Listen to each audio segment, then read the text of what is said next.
Please clap.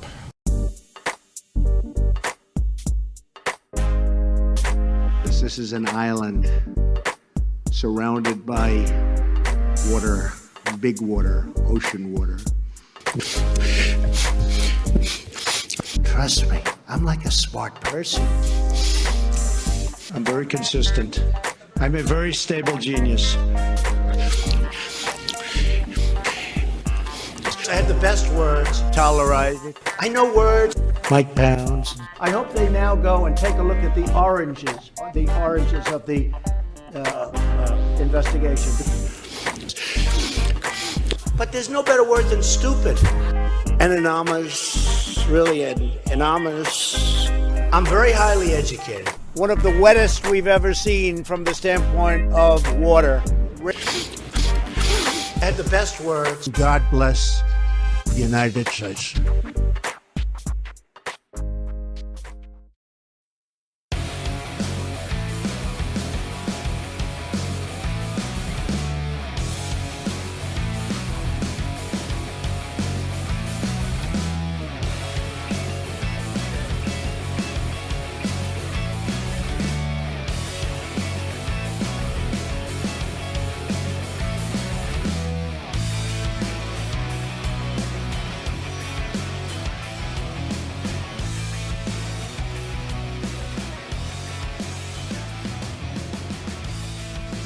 Around the nation, TYD Nation, Jeff Waldorf here with you. Welcome to the show. I don't know what it is, but hearing Donald Trump butcher the English language generally puts me in a pretty good mood. So, always fun to hear that. I enjoy it. Okay. Nonetheless, there will probably be rage in the show. So, prepare for that. That's what we do here. You know, a little bit of fun, a little bit of rage. TYT Nation, that's how it goes. All right. So now we do have some stories. We got quite a few stories actually. We're going to talk today. We have, of course, one of the stay-at-home protesters, unfortunately, getting caught with a racist sign. Fun times. We've got Trump officials that are still stunned at his lack of reading. He doesn't read. Still doesn't read. We also have, of course, bad news for anybody who is forced to go back to work because they will not only have to deal with coronavirus, but also lack of safety regulations because Donald Trump is deregulating everything. So now we also have Fedex that is firing black employees for getting into it with racists. That's fun. And then if we got time, we'll go with that Fox News story that we didn't get to yesterday. So we've got that stuff out. Let's see. I'm just reading one of the comments here. I don't have a story prepared on Open Skies. So I'm going to go and I'll look into it, Jeb. I'll look into it. All right. That said, please like and share the stream. Helps us out greatly. So thank you, Mary. Yeah, we're also doing a Patreon drive, patreon.com/TYTNation. That's how you can support independent progressive media so we can keep doing what we're doing. Helps us out, greatly, very, very much so. So I saw this video earlier of Donald Trump, and he was like, I tested very positively in a negative way. So that's good because it was a very positive test. It was a great, tremendous test. Are you kidding me?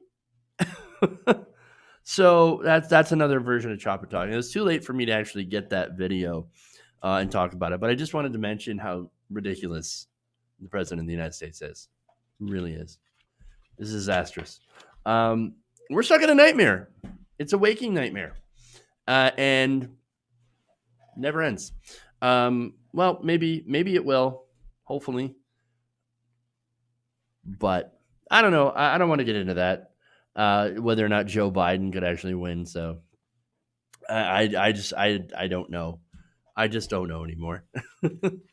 All right. So I'm at that point.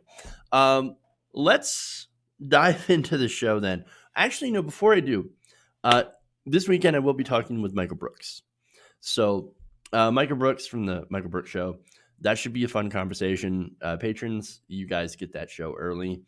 And so, hey, that's awesome. So we're gonna have some fun with that.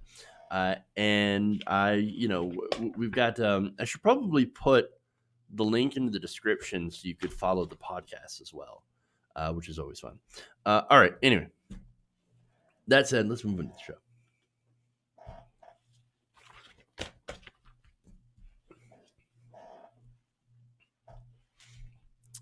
White House officials have again let me start that again. White House officials have again become exasperated at the president and his refusal to read. Yeah. So now, look, he doesn't read intelligence briefings. We knew that. But now we have coronavirus, which was mentioned in the briefings quite a few times. And, well, it might be a reason why, or just one of the reasons why the administration was not prepared for this global pandemic, even though there were warnings. So now this comes from a report from the New York Times. Now, the report is pushing back on the administration's claims that his intelligence briefings had failed to warn him about the outbreak of COVID-19 before it began spreading in earnest around the United States. So he said, well, I finally learned this, the coronavirus in late January. That's when we started watching that. And that's when I banned the Chinese, which he really didn't. But now, of course, facts don't necessarily line up with what Trump had said. Oh, I know. Amazing, right? Oh, that Trump would actually lie about something? It's very simple. Who knew? Wow. So anyway, one source told ABC News that intelligence analysts' conclusion that a new contagion was spreading through China could be a cataclysmic event, and that conclusion was shared with the White House on not one, but multiple occasions, culminating in a detailed description of the problem appearing in Trump's president's daily brief in early January. So this has been in Trump's daily briefings since early January, right? As it was moving through China. Now, the appearance of the president's daily brief item coincided with White House Director of Trade and Manufacturing Policy Peter Navarro's decision to author a memo, that's the Navarro memo, right, to the president warning about the economic consequences of a pandemic. So now economic consequences, of course, that's really important because, I mean, to the president, obviously, because all he cares about is the state of the economy. Now, I do care about the economy as well. We all should. We should also care about human lives.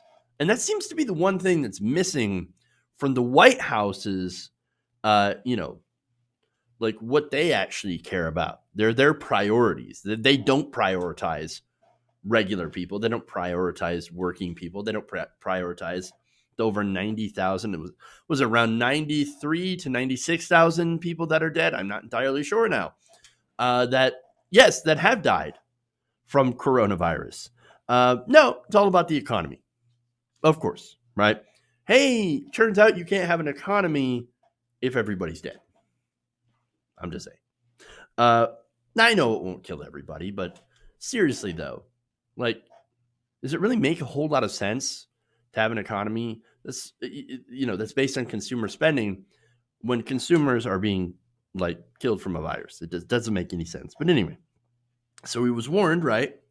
But when it comes to Trump, well, you can't see something in your briefings if you don't read them. And so there's that. But hey, look, just because he didn't read something doesn't mean that he wasn't briefed in meetings, right? Because, like, it's one thing to hand him a piece of paper, knowing President Trump, and being like, here, read this. He's going to look at you and be like, how about no, I don't read. I watch television. I already know everything. So why do I need to read that? Okay, it's one thing. It's one thing to hand him a piece of paper and expect him to actually read and absorb facts. Okay? So it's another thing when you sit him down in a meeting where you talk about these things, right? Because, hey, look, if Trump knows one thing, it's talking. But of course, in order to talk and have a conversation, you also have to be able to listen. And, well, that's where the problem lies. Now, it turns out that, yes, handing him a piece of paper is not going to exactly help if it's got words on it. However, according to the report, while Mr. Trump does not appear to read the intelligence reports he is given, he will examine graphs, charts, and tables. Satellite pictures clearly interest him too. It's like a child. Here, hey Donald, here's a pretty picture. Oh, look at the picture. It's so nice. What is that? That's Mar-a-Lago, Donnie. Remember that? Remember you go golfing there all the time? Oh, I love Mar-a-Lago. Okay, anyway. So it's ridiculous. Killer maps and graphics. Remember that story? Way back when these officials, maybe it's the same officials, maybe it's different officials, that came out and said, hey, look, this guy does not read. We are trying so hard to get this man to read his briefings, and he's not doing it. And he wasn't doing it then. What makes you think that he's going to do it now, even though we have some very, very high stakes? We have literally American lives that are on the line with coronavirus. And that, look, there was a report that just came out showing that if we had done social distancing like 2 or 3 weeks earlier, then we could have saved 36,000 lives.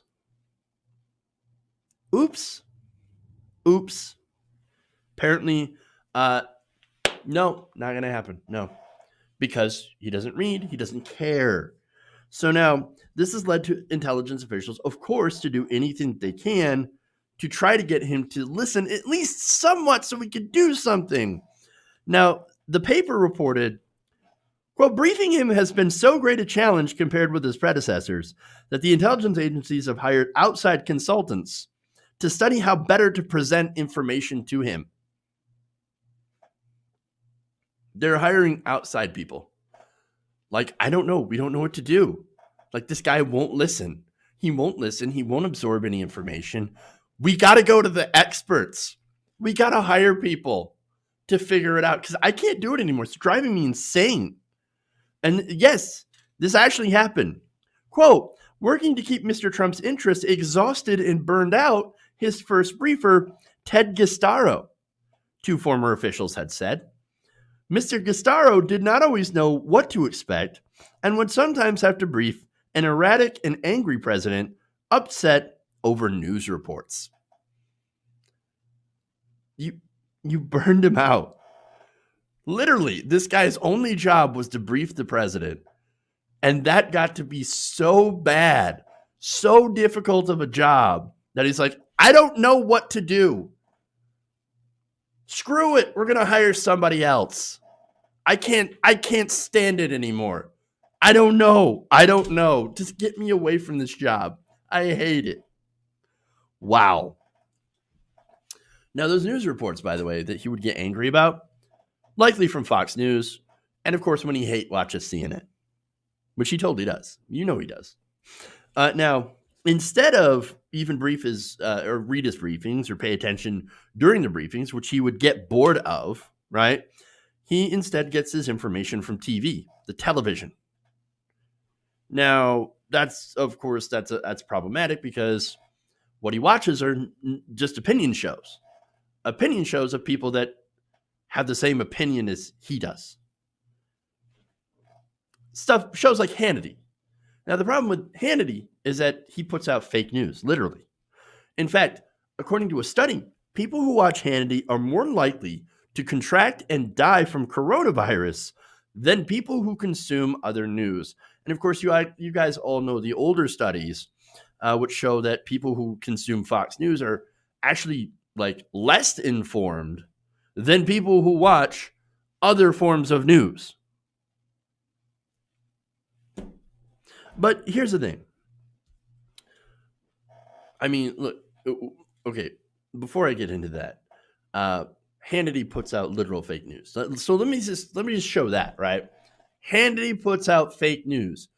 Fox News puts out fake news, blatantly false information. Now, here's the thing. Trump doesn't just ignore his briefings, doesn't just ignore the facts because he's deeply unintelligent. He is. He is deeply unintelligent.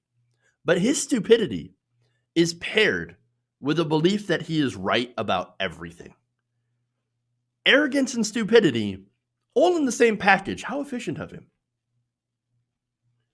He's got the belief that everyone other than Fox News and himself are wrong and fake news, right? And only those on Fox News that parrot his preconceived notions. That the virus isn't dangerous, that anyone who's saying so is solely on a hunt to, or out to hurt him and his reelection chances, witch hunts, and that we have to reopen the economy. We have to do it now, which he sees, of course, is his path to reelection. I mean, that's what he was counting on, is a strong economy.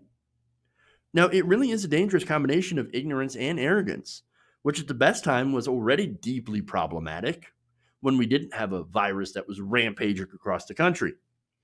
I mean, nearly 96,000 Americans, 1.5 million Americans already have the virus out of 12 million that have been tested so far. This is downright dangerous. And ignoring the facts and actually only listening to talking heads on Fox News as president of the United States, it's not only dangerous, it's criminal. And it's not as if, and this is why these reports come out, by the way, part of this is a cover your ass operation from people that are working inside the White House. They're saying, hey, look, it's not our fault. We are doing everything we can. The adults in the room, and there still are some there, are trying our damnedest to try to get this man to listen to facts. And it's not working. It's not working. He's not listening, and he's not going to listen. Now, the other part is, again, warning that this man is deeply unintelligent. And do not put him back in the White House for their next 4 years. I don't know if we can afford that. Because no matter what we do, what lengths that we go to, he's not going to listen to facts. That's what people in his own cabinet are saying off the record. Because if you say it on the record, well, you get punished. You get fired. You get removed from your post. You get put somewhere else. You get blasted on Twitter. And then you get all those MAGA guys, hateful followers, now coming after you, like we have Dr. Fauci, like we have Dr. Bright. Now, Dr. Bright had been saying this in his testimony. He's saying that, the ignorance, willful ignorance here of the Trump administration is getting people killed. And you've got these officials who worked in Democratic and Republican administrations saying that the level of ignorance here is unique. We've never seen this level, and people have got to know. Our president does not care about any reality except for his own. He's got to go. He's got to go. He cannot get another 4 years. All right.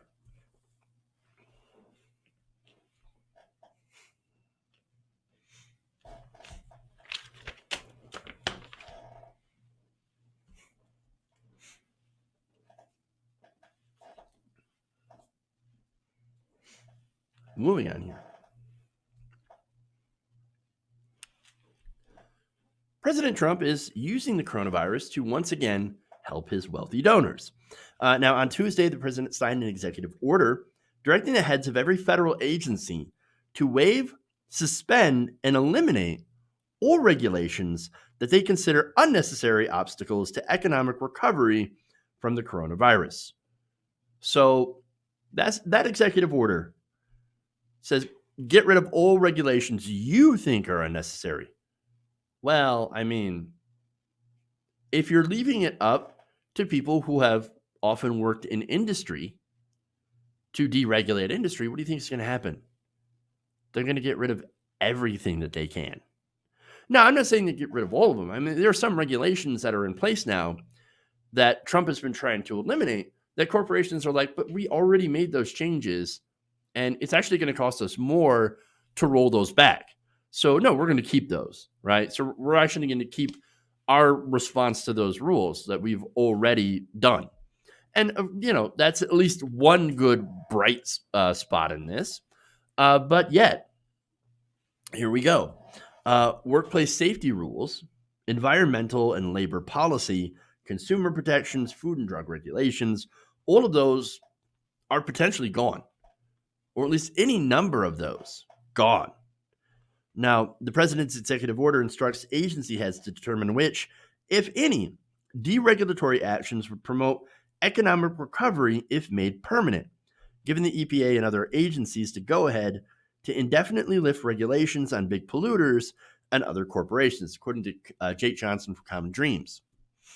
Add into Mitch McConnell's insistence that any more coronavirus aid, another aid package, would be tied to eliminating liability from companies. And here you have a massive giveaway to these corporations who can then pollute, mistreat employees, expose them to coronavirus, and risk all they want. And we wouldn't have any sort of way to push back. And that's all under the guise of helping the economic recovery, which, by the way, not even opening up has helped the economy recover. You had stored, places like Georgia that have reopened. They've been open for about a month, right? The most aggressive way, and jobs haven't come back. So what makes you think that they're going to if you deregulate? No, you have to have consumers. Well, guess what? Consumers don't have. We don't have money. People don't have money, and so they're not going to spend. So those jobs, they're really not going to come back. You also had over 100,000 businesses that have closed, small businesses. And of course, small businesses hire a lot of people. So those people are out of work. We now have about 38 million people that have filed for unemployment. So look, we are in a depression, and opening up and deregulating is not going to do anything.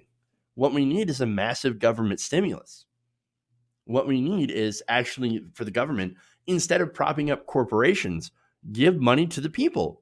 We need a UBI. We need a stimulus for the people, as well as rent freezes, mortgage freezes, and all that, so that we can get this economy, as well as canceling student debt, because that would be an excellent, amazing stimulus. Because no longer people would be, using that money to service student debt, but they would be putting it back into the economy. Unfortunately, they're not going to do that. So, look, this is a cynical Republican move. I'm not shocked at all that they're doing this because, of course, right? Never waste a good crisis to help you and your pals get rich off the misery of the American people. It's exactly what you're doing. I mean, the government's response has been horrifying. It's been terrible. I mean, we already have seen a gigantic transfer of wealth to the top 1% in the guise of bailouts, right? Bailing out small business. They didn't bail out small business. Yes, there was a small business fund in the Paycheck Protection Program. And guess what? It immediately ran out, not once, but twice. And a lot of the small businesses actually didn't get that money because large businesses swooped in and double dipped. You had them dipping from the Paycheck Protection Program and from the other federal bailout program that could be leveraged up to 5 times at least, leading to the trillions of dollars in potential bailouts for these corporations that generally don't actually need it. And so, I mean, this is disastrous. And not only that, but this is after the Trump tax cuts that gave corporations a giant windfall that they, again, didn't really need, and they used to buy back their own stock. And guess what? Hey, the stock market's back up. Yay! Despite 38 million people that are now unemployed. How is it that the stock market is going up while the number of unemployed people is increasing? Shouldn't that be inverse? Shouldn't the stock market go up when more people are employed? But no, they're completely divorced from each other. Wall Street does not work for Main Street. Okay. And that's the problem. But anyway, now their response to even more people losing their jobs, let's just deregulate all industry. That's it. Let's give them giant handouts and leave them to do almost anything they want to the workers, while then sending those same workers back out into the economy while a pandemic is raging. And by the way, the unemployment, right? As these states open up, if you refuse to return back to work when your job wants you to come back to work, even if it's not safe, well, you lose your unemployment benefits. So opening up early is a way to deny people the ability to collect unemployment, which often pays more than actually working. Well, now Republicans will point out, oh my God, this is terrible. We need to fix that. But what's their fix? Ending unemployment, ending the extra $600 in federal aid. What's the real fix for it? Ensuring that workers get paid more. I mean, it's really kind of insane. It really shows you how little workers are getting paid when an extra $600 benefit is actually more than what people get from actually working. It's crazy. So now, let's see. There's more. So all this is what Republicans are doing, right? So what are the Democrats doing in response? Not really a whole lot. And let's be honest with that. I mean, Nancy Pelosi's spending her time calling Donald Trump a fatty with poo-poo on his shoes. I'm not kidding. She sarcastically claps and rips up paper. That's not resistance. Now, her latest bill in the House stripped out the UBI provision, right, that would have given American workers $2,000 a month for the duration of the crisis and at least 6 months afterwards until we return to pre-coronavirus levels, right? And also stripped out student loan cancellation for the majority of Americans. Now you have to be under financial distress due to COVID-19 to even get the $10,000 of student loan cancellation. So you basically just limited it to very few people. And this won't even pass.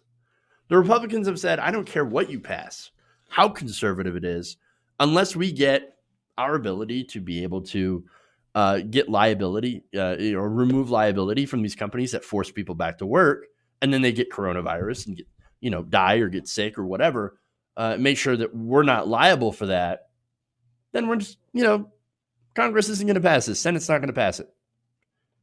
And they don't want to pass the stimulus because guess what? Their friends already got stimulated.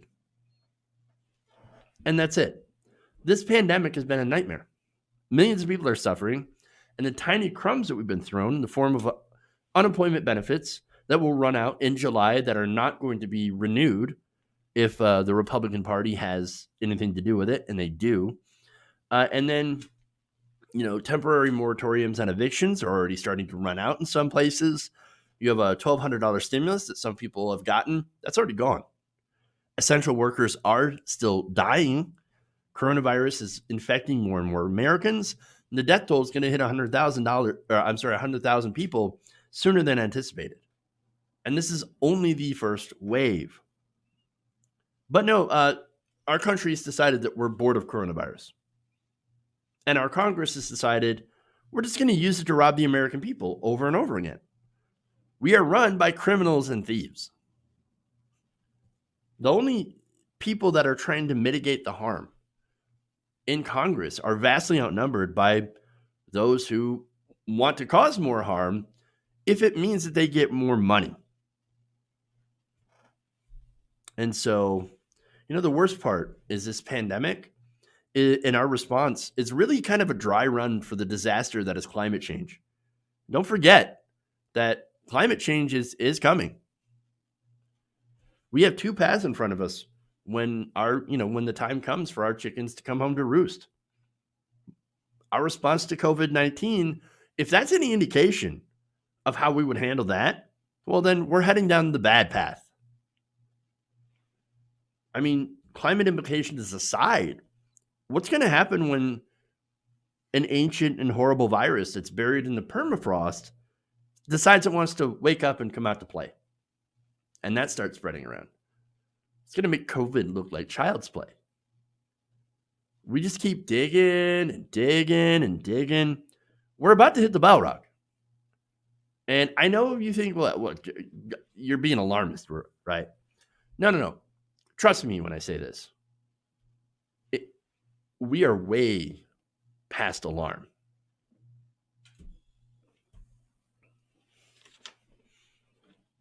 All right. I'm going to take a break. We're going to come back. Get more stories for you guys today. More rage as usual. Stay right here. Like and share the stream. We'll be right back in a minute.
Why? You're getting nervous, man. Mike Pounds. Welcome back to the show. Around the nation right here, 218 Nation. Jeff Waldorf here with you. All right, so let me thank a few patrons first. It's patreon.com/218 Nation. Let's see. I want to thank. Hold on here.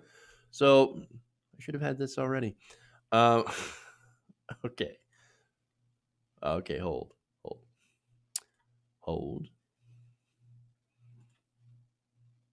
Where are you? All right. Fook Lay. I'm not sure how to say that. So that's always fun. And Jennifer Russell. So thank you for supporting us on Patreon, patreon.com/TWTNation. Let's see, channel members. I want to thank Lisa Den Blanken. And of course, upgraded Goku Just Saiyan Jake. I had to have said that wrong again. Damn. All right. I'll get it one of these days. I'll get it.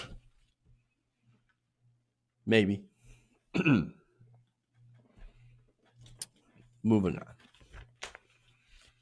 Oh, also, hold on. Super chat here from Dango Bongo says, we are witnessing the rise of modern feudalism. I mean, you're not wrong. You're not wrong about that. All right. Let's do it.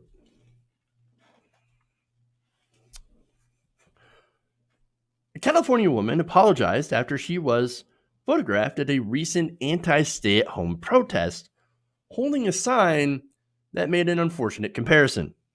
So now this was in rural Northern California, which kind of explains things. Oh, what are you talking about? Like California, you think is full of libs? No. There are rural parts of California that are incredibly conservative. So understand that. There are conservatives in every state. Now, they're just outnumbered by LA and San Francisco and the bigger cities. So now, this happened on May 16th. And of course, people have been covering these anti-stay-at-home protests. They've been pretty big news. And so one of the pictures that came out was actually this. So if you couldn't read that, it says, muzzles are for dogs and slaves. I am a free human being. In fact, let me pull up the other one here. That's a better picture of that.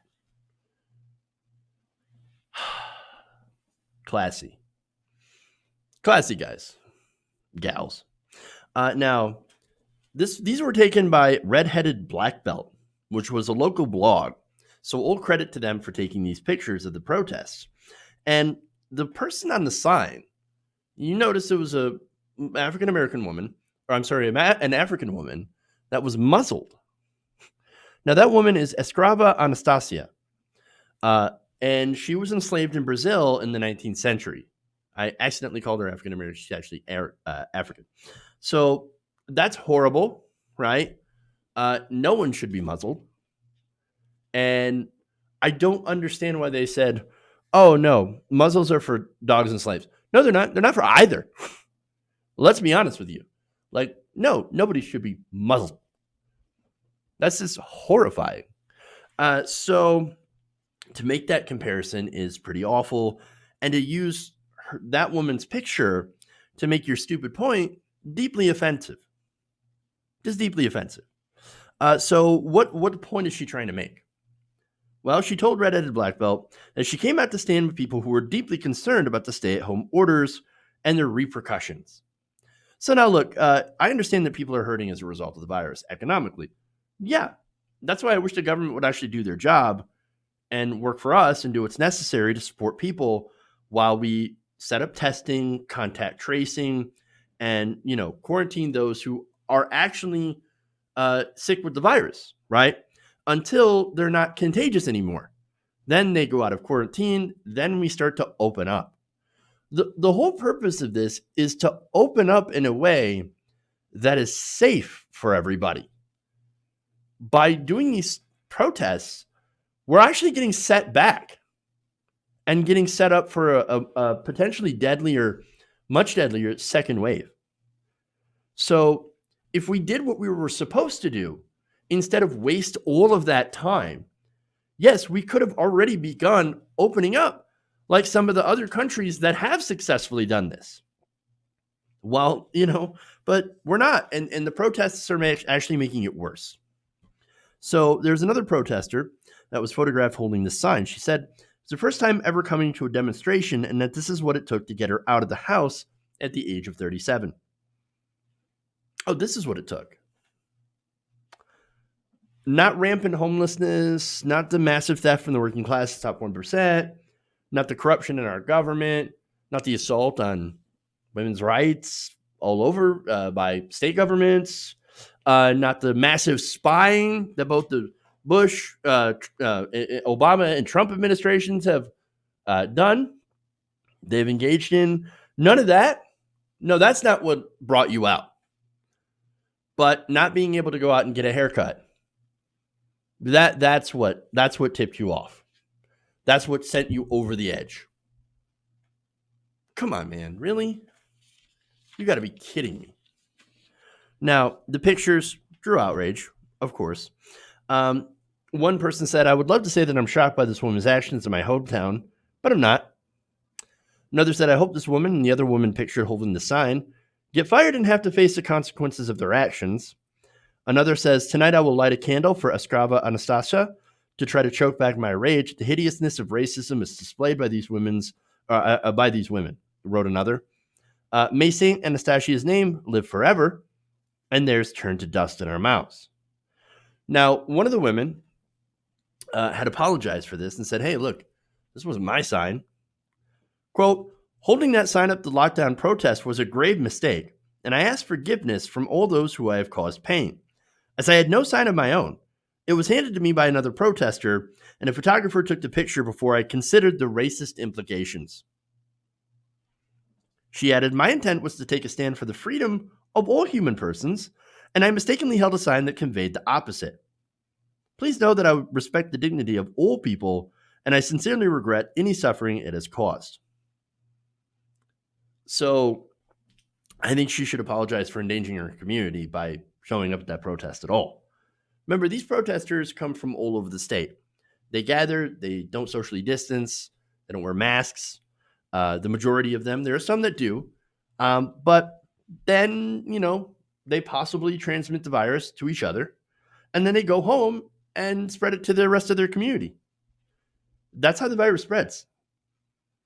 This entire situation, though, shows that there is another virus, and it's far more older and much more virulent. And that, of course, is the virus of racism. And look, I would argue that racism is behind part of the reason for these protests. I mean, you have the virus that's rampaging in big cities. They're hitting black and brown people disproportionately right now because the cities are hotspots. And look, let's be honest, New York has had a terrible response to this. And Andrew Cuomo, during this entire thing, has also used the situation to try to cut services. Not only, to do that, but also mistreating the homeless population in New York. So Andrew Cuomo, you have to understand, is garbage, absolute trash. And he is part of the reason why New York is being slammed so hard. And yes, the effect is disproportionate against black and brown people. So now, to people who don't live in the cities, people who are in rural California, for example, well, they see this as one of those urban problems. It doesn't really affect us. It's not here. We don't have the virus here. So why can't we go back to work? Why do we have to lock down? I'm not in the city. It doesn't affect me. Well, not yet. Look, this virus has hit the big cities first. But I got to tell you, no place is immune. And in reality, residents of small towns are more at risk. They often lack the infrastructure to weather a pandemic. And so if you have a community of several thousand and you've only got 20 to 50 hospital beds, and and that virus spreads very fast through your community, well, that's going to be a disaster. An absolute disaster. And once they open back up, look, once the bigger places, right, open back up, it's going to ravage those communities. And they don't, and these people that live there, they don't realize that the only reason they haven't been hit yet is because of social distancing. Most people are doing that. Most people they're following these guidelines. Most people are staying at home. And so once they are forced to open back up, this is going to be bad. Now, the sad thing is, we can't really do anything to see, to make sure that these people see reason. It's going to take the virus rampaging through the communities for people to get and to understand that this is not something to mess around with. I don't want that to happen. That's why I report on this all the time. That's why I'm talking nonstop. But this is what's going to happen, unfortunately. And if you don't want to take this seriously, well, I'm sorry, facts don't care about your feelings. The virus is not a joke. It's not a hoax. It's coming to your town, whether you like it or not. And hell, it might already be there.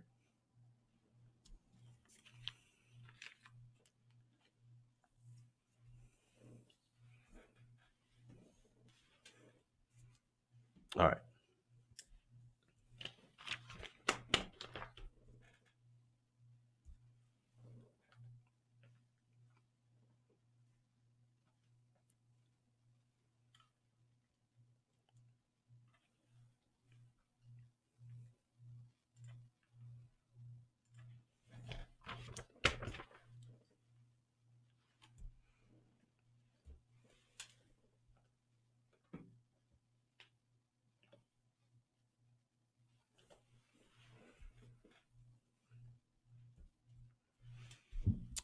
FedEx is facing a lot of backlash and calls for a boycott on social media after an employee said he and another were fired after a viral confrontation with a customer in Georgia.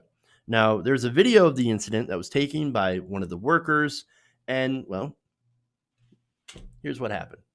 But you didn't have to come out there cussing me like that, like I'm some child. I ain't no little boy.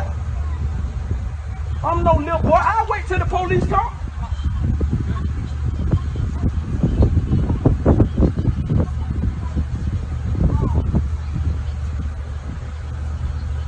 You can record all you want, bro. I got you. Right there. I got That's you, where bro. your power at right there. That's your power. That's his power. That's where your power at right there. Where you going? Man, I ain't finna waste my time with you. You got my information. You got my information. They'll find me. They'll find me. You need to get your glasses back on. Yeah, I thought you were gonna whoop my ass too. So that was a video. It's got over 6 million views. So let me give you some context, right? So that's all the video showed. There's usually two sides to an argument, or always two sides to an argument. And so here's the context, right? Now, one of the workers is named Antonio. He was the one that was filming. And he said that as they were doing their job, they're delivery drivers, they were delivering a package to this man in Georgia. I mean, that's their job, right? In fact, he said, all we did was just deliver his package. Mind you, he was in the house. It was a quick stop. Okay. Antonio then says that as soon as he and the other delivery men were getting ready to head out, the customer got out of his house and began cursing and threatening us. And we had just apologized, but he kept escalating the situation and then said he would whoop their asses, their black asses. So Antonio then adds the man began following him after saying that he called the police. Quote, he kept following us, and then he pulled out his phone to record us and start playing the victim role. So here we got what's a male Karen, right? I'm going to play the victim here. Now he said, we drove off at first, but they yelled, F y'all, he wrote in a series of tweets detailing the incident. So we stopped the truck, and that's when I start recording the incident. After the video, the police came and we told our side of the story, and the man said to the police, they looked like they would have broken into my house while my wife was there. But you were there. What's going on? So look, Antonio's saying, look, this guy we're just doing our jobs, right? We're just doing regular things that we're supposed to do. We delivered his package, and he came out of the house and started cursing at us and then said that we were likely to rob his house. Why would he come to that conclusion? Oh, right. Because because they're black. I mean, look, how many instances have we seen of a white person calling the cops on a black person for just doing normal things? Just existing, just regular things, even doing their jobs. Like in this case, I mean, I keep going back to the case of where there was a black police officer and he's, doing his job. He was at a crime scene. He was looking for shells with a flashlight. It was dark. Somebody called dispatch and they said, there's a black man here who's, looking through people's houses and he's wearing police like attire. Literally, that was him. I mean, you've got to be kidding me. He was a cop. There's a teacher that was handcuffed in front of his own apartment because he was trying to get into his own apartment. There's people that, black people that get arrested or, stopped by police for trying to get into their own car because it's too nice. What is going on here? So, yes, I do believe that this is a legitimate, that just legitimately happened, right? So why are people mad at FedEx for this? Well, after the incident, Antonio said that FedEx called him and, he posted this up on social media. So FedEx had a problem with that and said, remove the video and then we're going to fire you. Actually fired both of them. So they get into an argument with a racist and then get fired for it. That's America.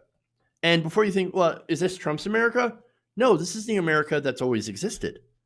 It's just that it's more open. We're seeing more of it now because, let's be honest, there are more cell phones out there. People are recording these instances a lot more and posting them up on social media so that so that like white people can see this and realize that this is happening all over the country as a regular occurrence. So now FedEx first released a statement, and they got blasted for it. They said FedEx Ground expects the highest level of conduct from service providers and their employees. So basically saying, well, these guys, they shouldn't have put this up, and they shouldn't have had an argument with that customer, right? So that's the kind of mealy-mouthed argument they're going to go with. We're aware of this incident and have reviewed the matter with the customer and the service provider business that employed the individuals depicted in the video. Now, that went over like a lead balloon. And on Thursday at midnight, they released an updated comment saying that FedEx takes extremely seriously any allegations of discrimination, retaliation, or improper employment actions. These individuals are employed by an independent service provider, and FedEx will be conducting a thorough investigation into these claims. While we conduct this investigation, FedEx will provide employment for these drivers. So understand that was after a gigantic backlash with, again, that video drawing millions of views on social media. So look, it's good they have their jobs back. That's great. But seriously, this is an example of how racism still exists in this country. And if you think it's over, it's clearly not. These, racists aren't wearing Klan. Well, I guess some are. We've had recent video of people wearing Klan hoods into the grocery store and saying, "What? I'm wearing my mask." Yeah, I guess you are. Yeah. But look, these stereotypes exist against Black people, and they've had a gigantic impact in their lives. It's time we start realizing that, right?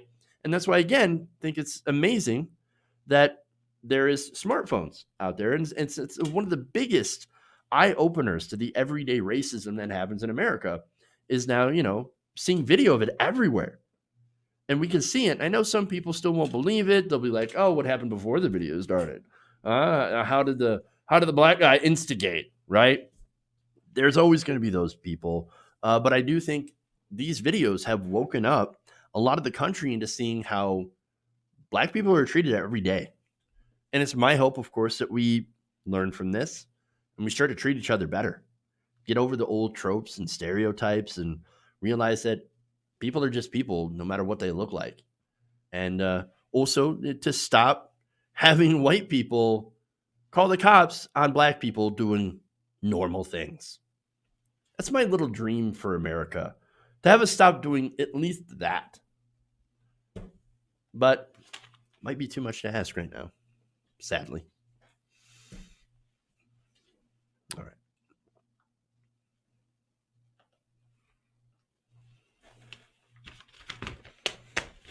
One more here.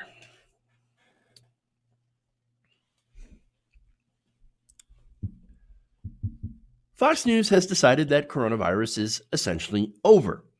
We're bored of talking about it. It's not that big of a deal. Let's go to cover other things. So now this is according to a Media Matters study.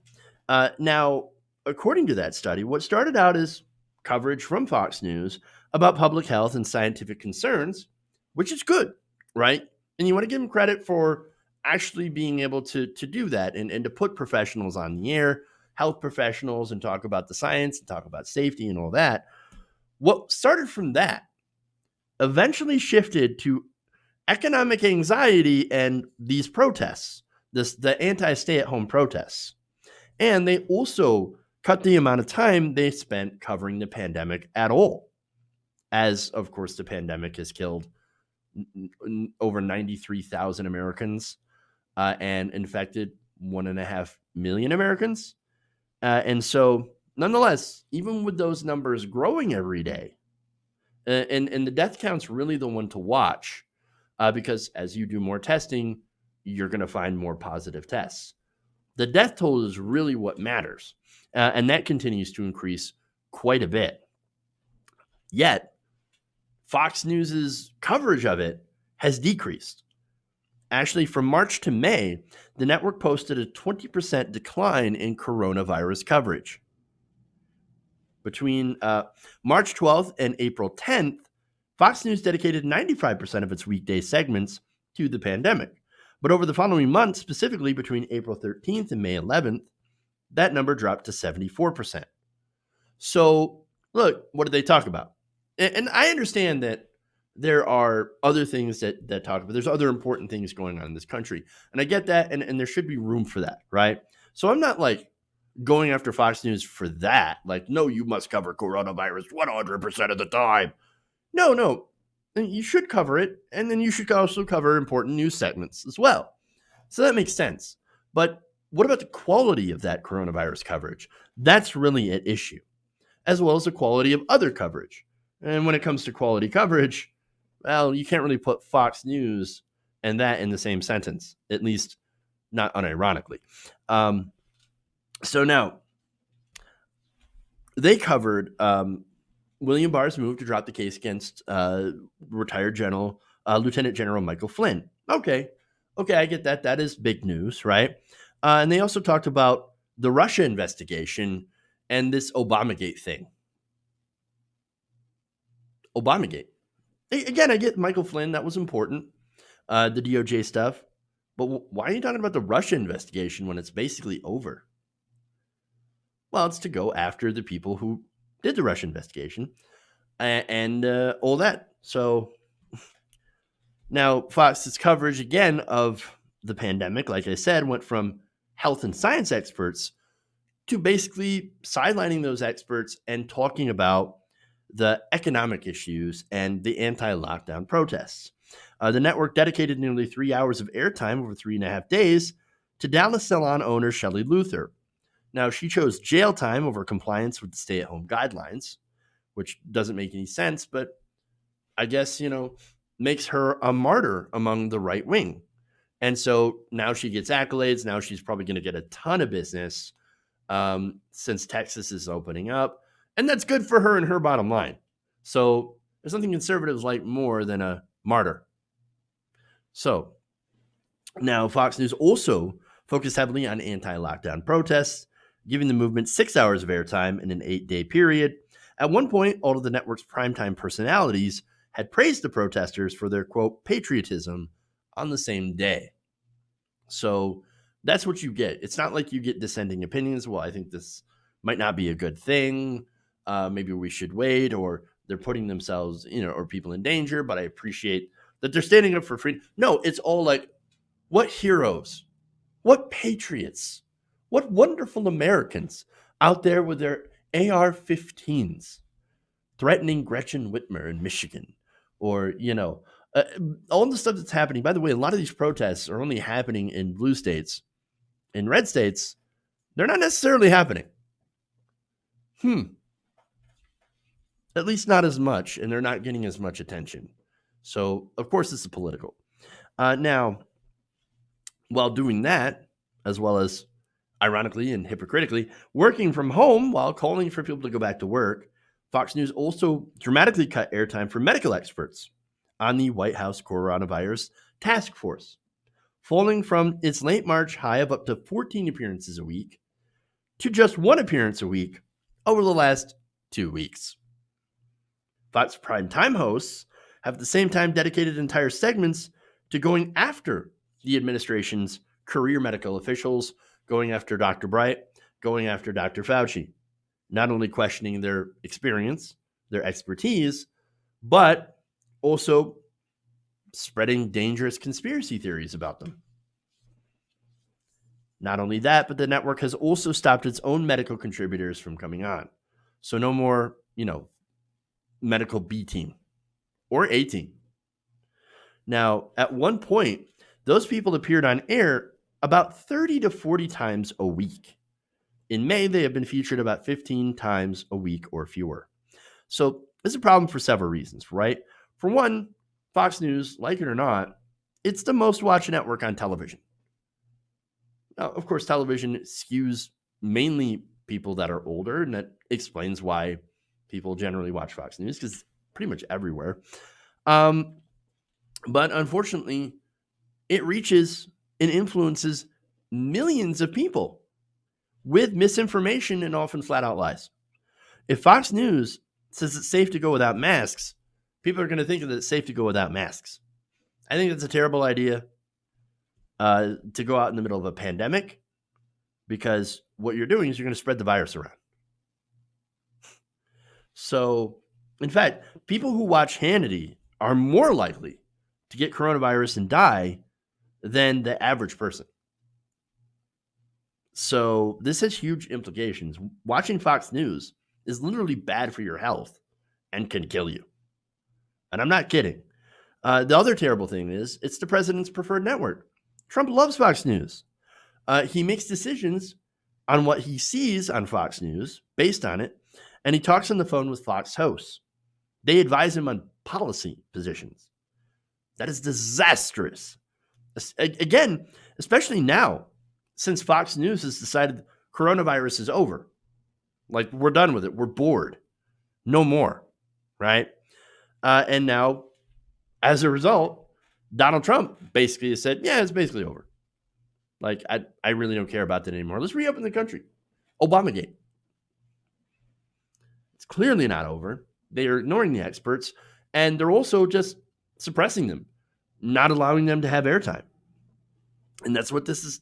I mean, look, this is dangerous. This is stupid. What we need is leadership, and we need responsible media.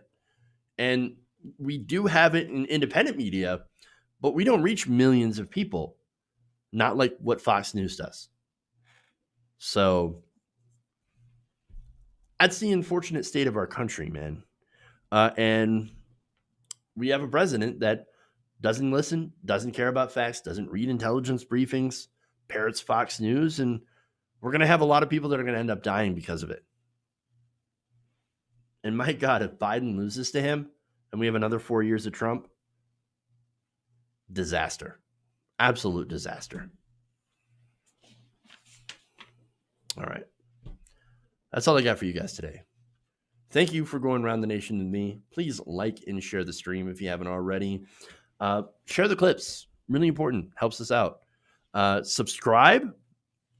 Ring that bell. Ring it twice to get all notifications whenever we drop a new clip or we go live, which we do 3 p.m. Eastern, Monday through Friday. We're going to have a great show for you tomorrow, and make sure to watch for us on the weekend when I post the interview with Michael Brooks. So the Michael Brooks Show. All right, guys. Thank you. Love you guys. And remember, change begins with you. Good night, nation. We'll see you guys tomorrow. Stay safe. Have a great night.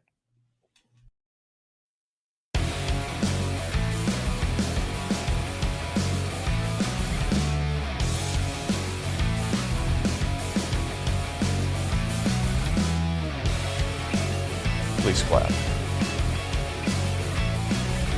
Why?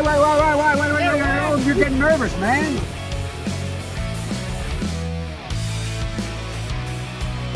Mike Pounds.